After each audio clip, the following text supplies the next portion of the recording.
pria berdarah samurai Jua ini memiliki nama lengkap Yakobus Jeki Uli.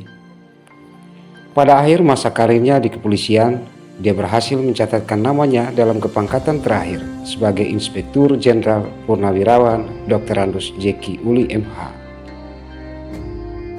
Selama 15 tahun ini, dirinya lebih dikenal sebagai sosok politikus yang tegas, cerdas, berintegritas, lantang namun bersahaja.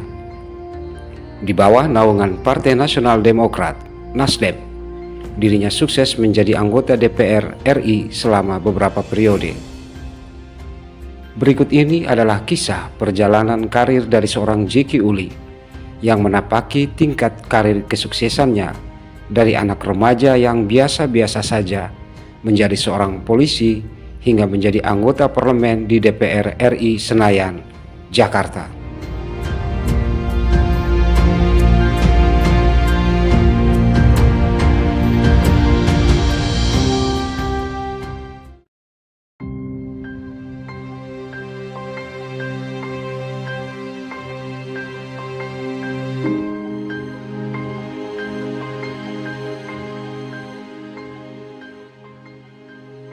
Jeki Uli adalah putra kelima dari pasangan almarhum Komisaris Besar Polisi Purnawirawan Dr. Andus Titus Uli dan almarhumah Leoni Victoria Tanya. Dia dilahirkan di Kupang pada tanggal 29 Desember tahun 1952. Ketika ayahnya bertugas sebagai kepala kepolisian daerah Timor dan kepulauannya pada tahun 1950 sampai dengan tahun 1952. Dalam tumbuh kembangnya, Jeki kecil harus hidup berpindah-pindah domisili, dikarenakan sang ayah beberapa kali dipindah tugaskan ke beberapa daerah. Jeki sempat mengalami masa kecilnya di Jakarta karena sang ayah pada tahun 1952 mendapat kesempatan untuk mengikuti pendidikan di Perguruan Tinggi Ilmu Kepolisian PT IKA sejak tahun 1952 sampai dengan tahun 1959. Setelah itu, ayah Jeki kembali mendapat penempatan tugas yang baru di Balikpapan, Kalimantan Timur. Jeki sempat menyelesaikan sekolah dasar di Balikpapan. Kemudian pada tahun 1964, kembali ayahnya pindah penugasan di Sekolah Polisi Negara SPN AAK Akabri Kepolisian di Sukabumi sampai dengan tahun 1969. Jeki pun menyelesaikan sekolah menengah pertama di SMP Mardi Yuwana Putra, dan setelah itu Jeki melanjutkan sekolah menengah atas di SMA Mardi Yuwana sampai kelas 1 SMA. Ketika naik kelas 2 SMA, ayahnya mendapat surat keputusan pindah tugas ke Komando Daerah Kepolisian Komdak 17 di NTT. Maka bersama keluarganya, lagi-lagi Jeki pun berangkat ke Kupang dengan menumpang kapal polisi 504. Sesampainya di Kupang, Jeki melanjutkan pendidikan kelas 2 SMA di SMA Katolik Giovanni Kupang dan menyelesaikan pendidikan kelas 3 SMA-nya di SMA Negeri 173 Kupang yang sekarang adalah SMA Negeri 1 Kupang.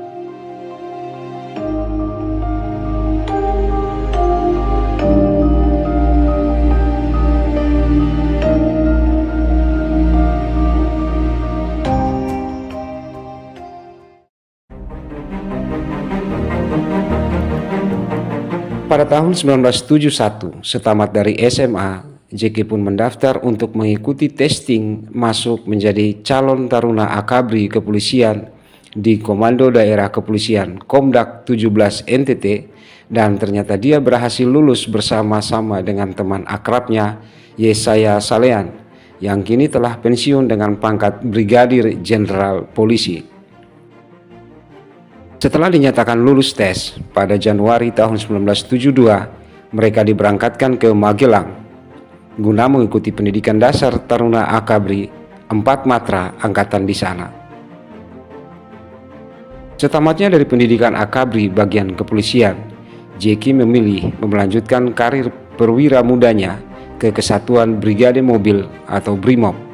Sementara teman-temannya yang lain memilih untuk berkarir di kesatuan teritorial lainnya.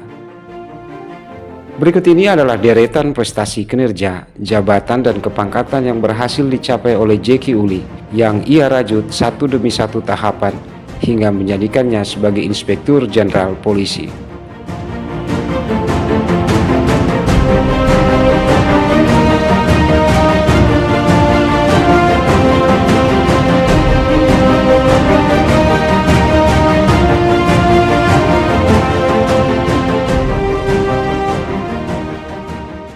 Perwira pertama di Satuan Brigade Mobil Jawa Timur pada tahun 1976 sampai dengan tahun 1982. Jeki Uli memulai karir awalnya di Brimob Kepolisian pada Satuan Brimob Batalion G pada Komando Daerah Kepolisian 10 Jawa Timur dengan pangkat Letnan II Polisi.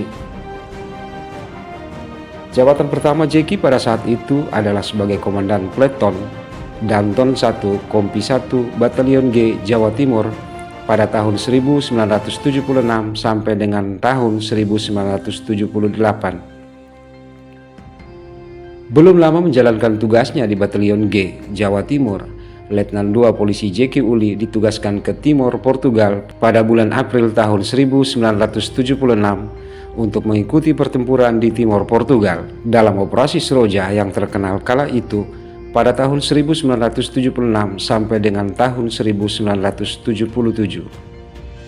Sekembalinya dari Timor Portugal, Jeki mendapat penugasan kembali, membawa pasukannya ke Provinsi Irian Jaya untuk melakukan operasi waspada yang dimulai pada tahun 1977 sampai dengan tahun 1978. Dalam operasi waspada tersebut, sekali waktu dalam rangka mengikuti rapat koordinasi dengan Komob jam 10 pagi, Jeki berangkat dengan dikawal oleh salah seorang anak buahnya yang bernama Barada Suyono. Di tengah perjalanan, tiba-tiba mereka berdua mendapat upaya penyergapan dari kelompok pemberontak OPM. Mereka berdua diserang dengan panah dan tombak. Tak lama kemudian, Jeki mendengar teriakan dari anak buahnya, Barada Suyono, "Saya kena." Rupanya anak buahnya itu yang berada 10 meter di belakang Jeki tersebut sudah terkena anak panah oleh kelompok OPM. Segera Jeki kembali untuk menyelamatkan anak buahnya tersebut dengan memberondong tembakan ke kelompok OPM yang mengepung mereka. Dalam suasana mencekam itu, Jeki terus berusaha mempertahankan hidupnya, juga tetap melakukan upaya penyelamatan terhadap anak buahnya yang terkena panah di bagian perut. Setelah bertahan beberapa waktu, kelompok pemberontak OPM tersebut pun akhirnya memilih mundur. Jeki bersama anak buahnya pun akhirnya dapat berhasil menyelamatkan diri. Jeki kemudian melanjutkan upaya menyelamatkan anak buahnya. Barada Suyono kemudian digotong di pundaknya. Mereka kembali ke kota Tembagapura. Sesampainya di sana, dia kemudian segera mengevakuasi Barada Suyono ke rumah sakit PT Freeport di Tembagapura. Dari rumah sakit inilah Barada Suyono kemudian dikirim ke Australia untuk dilakukan operasi. Selama mengurus Barada Suyono di rumah sakit Freeport tersebut, Jeki kemudian berkenalan dengan seorang perawat yang berasal dari Batak bernama Ratna Simanjuntak. Perkenalan dengan perawat ini karena dialah yang pertama menangani anak buah Jeki yang terkena panah. Tak berselang lama, benih cinta antara Jeki dan perawat Ratna tumbuh bersemi di rumah sakit Freeport. Pada tanggal 29 Desember tahun 1979 di Solo, Jeki dan perawat Ratna akhirnya memantapkan tali cinta mereka dan memeteraikan sumpah janji mereka dalam peristiwa pernikahan kudus.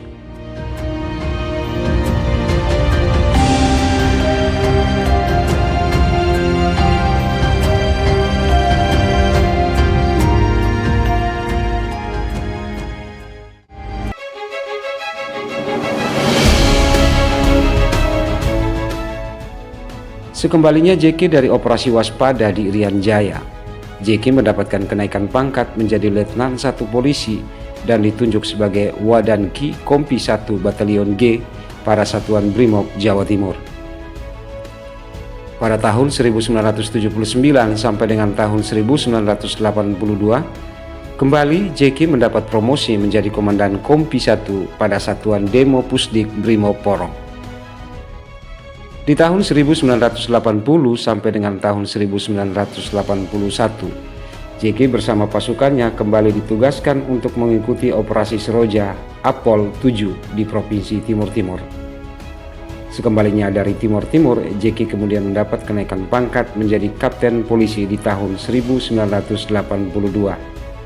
Pada tahun 1983 sampai dengan tahun 1984, Jeki lulus tes masuk mengikuti pendidikan di Perguruan Tinggi Ilmu Kepolisian PTIK di Jakarta. Setamatnya dari PTIK, Jeki mendapat penempatan baru sebagai Wakapolres Tanah Karo, Polda Sumatera Utara sejak tahun 1984 sampai dengan tahun 1986. Sejak menjabat sebagai Wakapolres Sumatera Utara, Jeki telah mendapatkan kenaikan pangkat menjadi Mayor Polisi pada tahun 1984. Tahun 1986 sampai dengan tahun 1987, Jeki kembali dipromosikan menjadi Kepala Satuan Lantas Poltabes Medan. Ketika sebagai Kasat Lantas Medan, Jeki harus bekerja keras untuk mengatur lalu lintas yang macet akibat adanya pembangunan Medan Urban Development Project Kota Medan yang menyebabkan terjadinya kemacetan luar biasa di dalam Kota Medan. Dalam perjalanan, Jeki mendapat pilihan untuk melanjutkan pendidikan lalu lintas Angkatan 1 di negara Belanda ataukah lebih memilih untuk tetap menjadi Komandan Satuan Brimob di Sulawesi Utara dan Sulawesi Tengah. Usai diberikan pilihan, Jeki lebih memilih menjadi Komandan Satuan Brimob di Sulawesi Utara dan Sulawesi Tengah, sehingga pada tahun 1987 sampai dengan tahun 1989, Mayor Polisi Dr. Andus Jeki Uli pun resmi menjabat sebagai Komandan Satuan Brimob Sulawesi Utara dan Sulawesi Tengah. Pada tahun 1989 sampai dengan tahun 1990, Mayor Polisi Jeki Uli mengikuti tes dan lulus sebagai anggota pasukan perdamaian PBB dari Kepolisian RI pada Satuan Tugas Kontingen Garuda atau Konga Polri di Namibia, Afrika Barat Daya, di mana pada saat penugasan itu bertindak sebagai Komandan Kontingen Garuda Konga 10 Polri adalah Letnan Kolonel Dr. Andus Nugroho Jayusman. Pada tahun 1990 sampai dengan tahun 1991, Jeki ditarik dari penugasan pasukan perdamaian PBB dan ditempatkan di pusat Brimob, serta menjabat sebagai Kepala Bagian Bin Operasional Pus Brimob di Kelapa II. Dari Pus Brimob, kemudian Jeki pada tahun 1990 melaksanakan tugas operasi Nila di Aceh, yakni sebuah operasi pemberantasan ganja Aceh secara besar-besaran. Operasi ini dipimpin langsung oleh Dir Samapta Polri, Brigadir Jenderal Dr. Hadiman. Sepulangnya dari operasi Nila, masih dalam tahun 1990 pada bulan Desember, Jeki kembali diberangkatkan ke Aceh. Kali ini Jeki memimpin operasi pemberantasan kelompok Gerakan Aceh Merdeka atau GAM dengan kekuatan kurang lebih dari 1 batalion Brimob yang diambil dari Pus Brimob Satmob Jakarta, Satmob Sulawesi Selatan, dan lain-lain. Operasi pemberantasan GAM ini berlangsung di Aceh selama 1 tahun, sejak tahun 1990 sampai dengan tahun 1991. Sekembalinya dari Aceh, Jeki mendapat penempatan baru sebagai Komandan Satuan Dansat Brimob di Polda Nusa Tenggara atau Nusra, yang berkedudukan di Denpasar, Bali pada tahun 1991 sampai dengan tahun 1995. Saat menjabat sebagai Dansat Brimob Polda Nusra, Jeki kembali memimpin operasi Brimob Polda Nusra yang dikenal dengan Stanetik tahun 1992, yakni operasi dalam rangka mengantisipasi keamanan dan ketertiban jelang masuknya kapal Lusitania Expresso yang membawa ratusan wartawan dan pengamat hak asasi manusia yang berdemo di Dili dalam rangka memperingati 1 tahun tragedi Santa Cruz di Provinsi Timur Timur.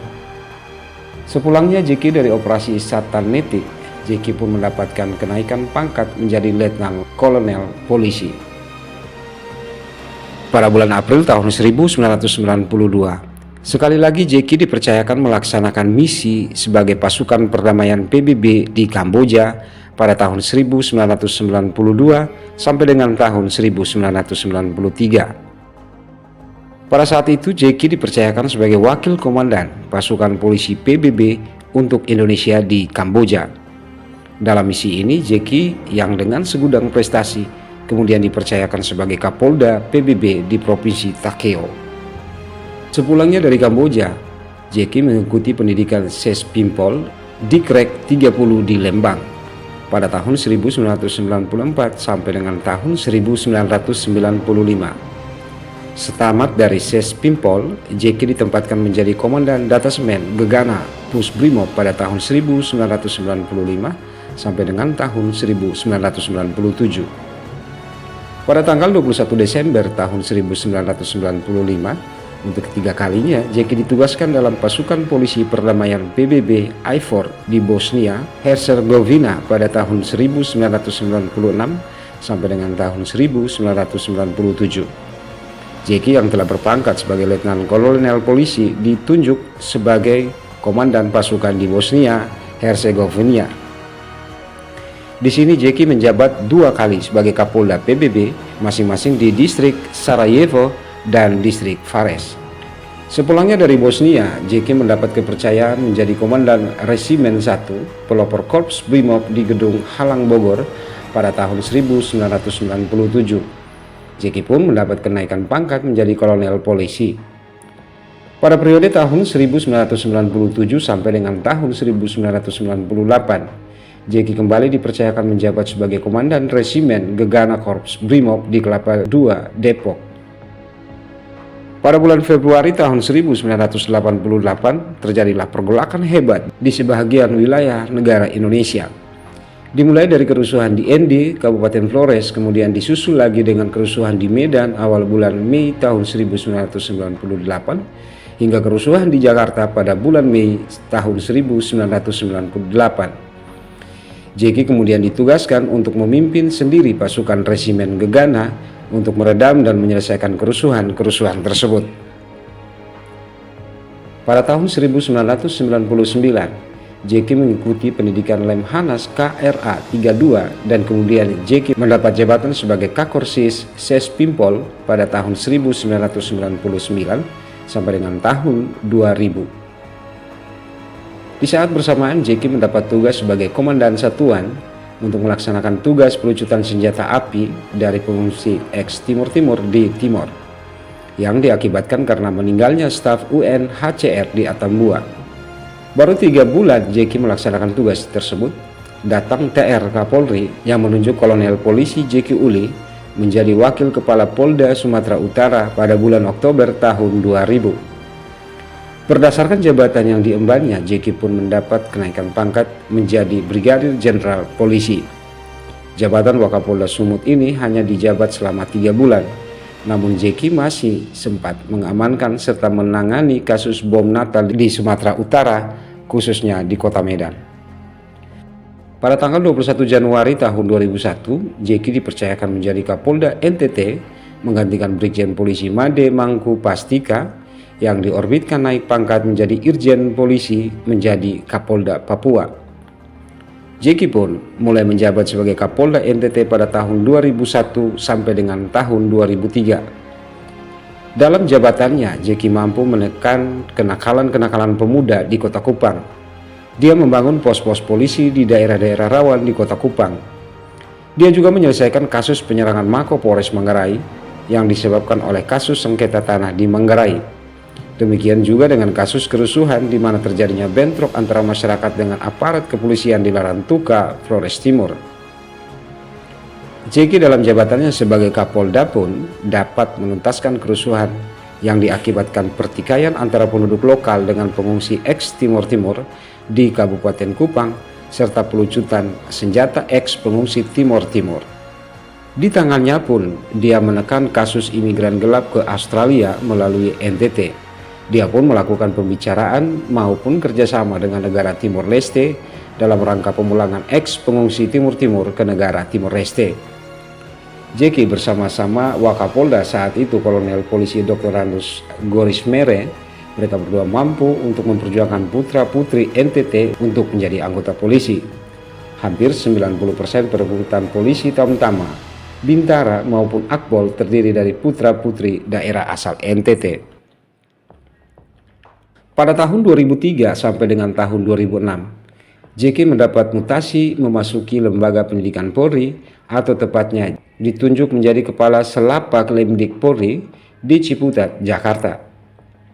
Dan pada tahun 2006, sekali lagi pimpinan Polri mempercayakan Brigjen Polisi JK Uli menjadi Kapolda Sulawesi Utara pada tahun 2006 sampai dengan tahun 2008. Tahun 2008 sampai dengan tahun 2010, JK mendapat kepercayaan menjadi Widyaiswara Utama Sespati Polri. Pada tahun 2008, sejak menjabat, JK mendapat kenaikan pangkat sebagai Inspektur Jenderal Polisi dan kemudian memasuki masa pensiun dari penugasan Polri sejak tanggal 1 Januari tahun 2011. JK sempat menulis 2 buku.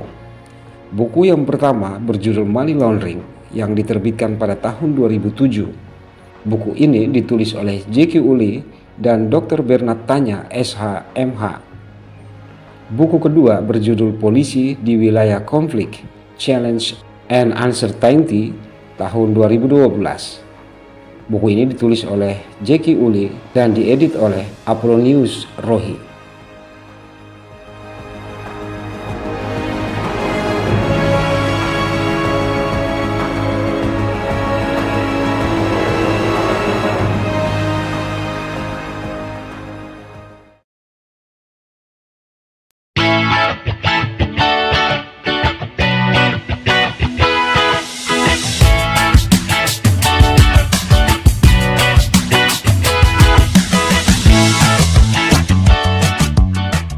Setelah pensiun dari Polri, JK mulai terjun ke dunia politik. Berawal dari dia bergabung dengan Partai Nasional Demokrat (Nasdem). Oleh Ketua Umum Nasdem Surya Paloh, dia dipercayakan untuk menjadi Ketua DPW Partai Nasdem Nusa Tenggara Timur periode 2011 sampai dengan 2014. Ketika perhelatan pemilu tahun 2014, JK pun ikut mencalonkan diri menjadi anggota DPR RI dari daerah pemilihan NTT 2. Pada tanggal 7 Desember tahun 2020, JK dilantik oleh Ketua DPR RI Puan Maharani sebagai anggota DPR RI pengganti antar waktu tahun 2019 sampai dengan tahun 2024 dari fraksi Partai Nasdem Dapil NTT 2 menggantikan Kristiana Mukti yang maju dalam pemilihan bupati di Kabupaten Timur Tengah Utara. Sebelumnya ia juga menjadi anggota DPR RI PAW periode 2014-2019 menggantikan Victor Bungtilu Laskodat yang terpilih sebagai Gubernur NTT.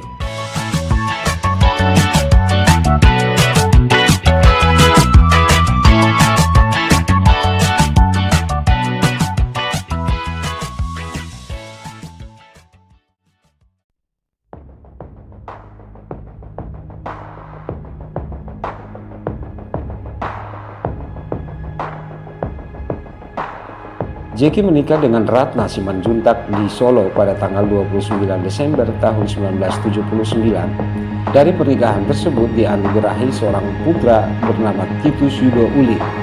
Dia mengikuti jejak opa dan ayahnya menjadi anggota Polri. Tamatan dari pendidikan Akademi Kepolisian Akpol pada tahun 2005, serta menyelesaikan pendidikan S1-nya di PT IKA dan pendidikan S2 di Universitas Indonesia. Dia juga telah menyelesaikan jenjang pendidikan kedinasannya di Seskoat tahun 2022. Titus Yudo Uli juga berkualifikasi Brimob dan sekarang dia berpangkat Ajun Komisaris Besar Polisi AKBP serta menjabat sebagai Kasubdit Resmob pada Ditkrum Polda Metro Jaya. AKBP Titus Yudo Uli SIK MSI menikah dengan Alucia Desna Kristianti Boru Meliala. Dari pernikahan mereka tersebut, mereka dikaruniai 3 orang anak.